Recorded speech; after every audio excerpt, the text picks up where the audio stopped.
Bacaan Injil, Lukas 6:43-49,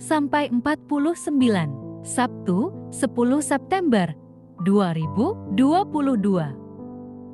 Shalom, Bapak, Ibu, dan saudara-saudari terkasih dalam Yesus Kristus. Marilah kita mendengarkan dan merenungkan sejenak firman Allah, Injil Lukas pasal 6, ayat 43 sampai ke 49. Pohon dan buahnya. Inilah Injil suci menurut Lukas. Karena tidak ada pohon yang baik yang menghasilkan buah yang tidak baik, dan juga tidak ada pohon yang tidak baik yang menghasilkan buah yang baik. Sebab setiap pohon dikenal pada buahnya, karena dari semak duri orang tidak memetik buah ara, dan dari duri-duri tidak memetik buah anggur. Orang yang baik mengeluarkan barang yang baik dari perbendaharaan hatinya yang baik, dan orang yang jahat mengeluarkan barang yang jahat dari perbendaharaannya yang jahat, karena yang diucapkan mulutnya meluap dari hatinya. Mengapa kamu berseru kepadaku, Tuhan, Tuhan, padahal kamu tidak melakukan apa yang aku katakan? Setiap orang yang datang kepadaku dan mendengarkan perkataanku, serta melakukannya, aku akan menyatakan kepadamu dengan siapa ia dapat disamakan. Ia sama dengan seorang yang mendirikan rumah. Orang itu menggali dalam-dalam dan meletakkan dasarnya di atas batu. Ketika datang air bah dan banjir melanda rumah itu tidak dapat digoyahkan karena rumah itu kokoh dibangun. Akan tetapi, barang siapa mendengar perkataanku, tetapi tidak melakukannya, ia sama dengan seorang yang mendirikan rumah di atas tanah tanpa dasar. Ketika banjir melandanya, rumah itu segera rubuh dan hebatlah kerusakannya. Amin. Demikianlah sabda Tuhan.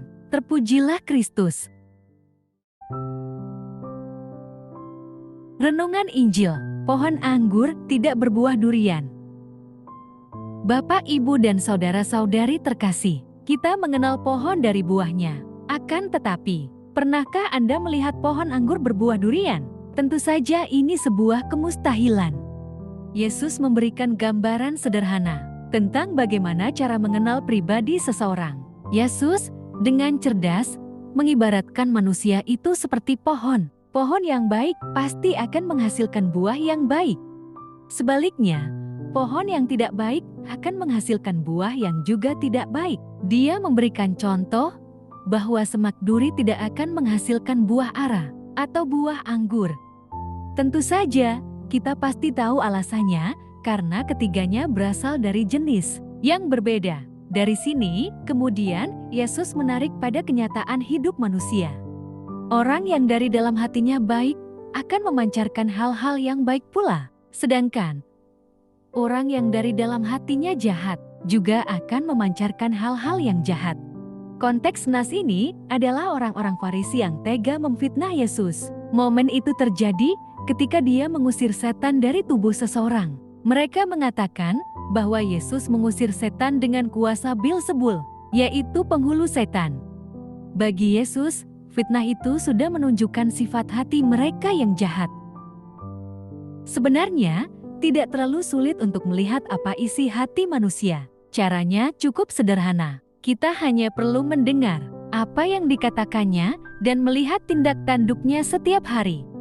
Jika seseorang berbicara tentang hal yang baik, benar, dan membangun, ini sudah bagus. Namun, perkataan saja tidak cukup. Kita juga harus melihat keselarasan tindakannya dengan perkataannya. Jika selaras, maka kita dapat menilainya sebagai pribadi yang baik. Kita ini berasal dari benih yang baik, itu dari Allah. Oleh karena itu, kita memiliki potensi untuk menjadi pohon yang baik, pohon yang menghasilkan buah yang baik pula. Amin. Marilah berdoa, Tuhan, tolonglah kami agar menjadi pribadi yang berkenan di hadapan-Mu. Dengan begitu, hidup kami bisa memuliakan Engkau dan menjadi berkat bagi sesama. Amin. Dalam nama Bapa dan Putra dan Roh Kudus. Amin. Terima kasih sudah mendengarkan dan merenungkan firman Allah. Jangan lupa subscribe dan jangan lupa juga aktifkan loncengnya. Terima kasih, Tuhan Yesus memberkati.